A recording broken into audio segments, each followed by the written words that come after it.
Survive na naman sa buong maghapon ng Madam Sitang guys, ang basurira ng South Korea. Tapos na yung trabaho guys, andito ako nagpapahinga sa truck. Natatawa ako dito guys kasi hindi na ako sanay mag-vlog sa YouTube, yung nakahiga ang cellphone ba. Hindi ko alam kung saan ako titingin. Tama naman yung tinitingnan ko yung camera pero parang na dito sa gilid. Yung sasakyan ni Putol yung ginamit namin guys sa pagkuha ng basura. Ayan, nagtagay ako ng beer. Pagpawala ng pagod ba? Iba naman kung ano kadugyot si Putol guys. Oh. Hindi ko yan liligpitin kasi bukas aantayin ko siya. Sasabihan ko siya na wala siyang utusan dito. Kasi ako, nagsisegregate lang ako ng basura dito na dumadating na truck-truck. Pero yung ganyang basura, sinadya na, 'di ba? Oh. Gaano ba kalayo yung basurahan nandun lang naman? Hindi niya ba magawa-gawa? Si Putol guys, yung kapatid ni Amo. Oh, yung tubig niya, sigarilyo niya. Eh, bukas sabihin ko, opa, yung mga saregi ka dito, ligpitin mo yan. Hindi naman po yan nagagalit basta sabihan. Ganyan kadugyot yung mga kasama kong driver dito guys. Kaya hindi nyo rin ako makita na malinis kay sabihin nyo nawaan. Ganon din talaga ako ganyan. Tapos guys, eto na naman yung titirahin ko bukas.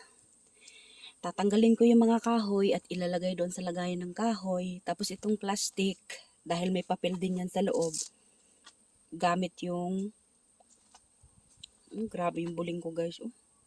Tapos guys, umaga pa lang, eto na yung nag-aantay na trabaho sa akin. Isang paleta, 2 paleta, 3 paleta, 4 na paleta. Itong kahoy tatanggalin at ilagay doon sa lagayan niya.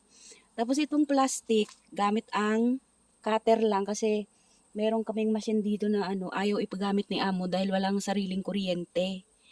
Walang sarili niyang kuryente, malayo doon sa saksakan. Kaya sigurado hindi ko talaga matapos to buong maghapon na cutter lang ang gamit. Okay lang naman yan, makahayahay tayo dyan. Tapos mayroon pang 2 sako na mga bakal naman, yung styrofoam basura. O, ganyan lang yung buhay ko dito guys. Araw-araw nag-aantay lang ako kung anong klaseng basura yung isi-segregate ko. O kaya hayahay na rin sila ni Amo kasi hindi na nila ako kailangan turuan. Alam ko na yung gagawin ko. Yung may mga dumadating lang talaga dito ng mga katulad ng mga malalaki na, mabibigat na, mga bubuhatin. Yun, hindi ko na talaga kaya. Eto pala guys yung lagayan namin ng kahoy. Yan. And ito yung for example guys, ganyan. Ito hindi naman siya bakal. Hindi siya dumidikit eh. Ano siya? Class A na aluminum. So yung mga ganyan, hindi ko kaya siyang isegregate kasi ito may bakal siya eh. Kailangan alisin siya.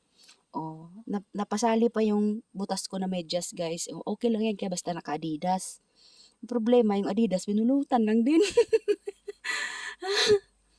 Tapos eto naman guys, ito yung lagayan ko ng mga maliliit na mga PE para hindi siya nagkakalat. Para pag dinakot ng truck, madali siyang madakot. Isahan lang. Bali, 2 po yan. Yan. Kaalis lang kaninang umaga, isang truck na PP, isang truck na PE. So, ganun lang guys. Thank you so much for watching.